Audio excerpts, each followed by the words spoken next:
আবৃত্তি করছি সোনালী কাবিনের কবি আল মাহমুদের স্মৃতির মেঘলা ভরে কবিতাটি।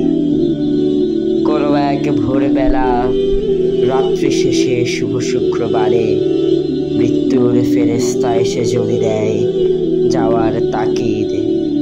অপ্রস্তুত এলোমেলো এ গৃহের আলো অন্ধকারে, ভালো মন্দ যা ঘটুক মেনে নেব এ আমার ঈদ।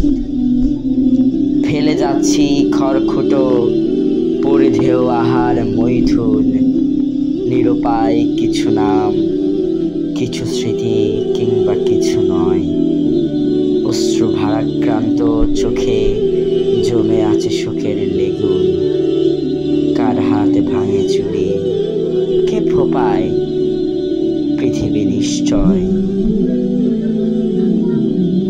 স্মৃতির মেঘলা ভরে শেষ ডাক ডাকছে ডাহুক, অদৃশ্য আত্মার তরি কোন ঘাটে ভিড়ল কোথায়।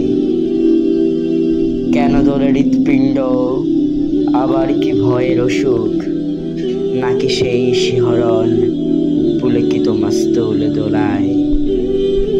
আমার যাওয়ার কালে খোলা তাক জানালা দুয়ার, যদি হয় ভোরবেলা স্বপ্নাচ্ছন্ন শুভ শুক্রবার।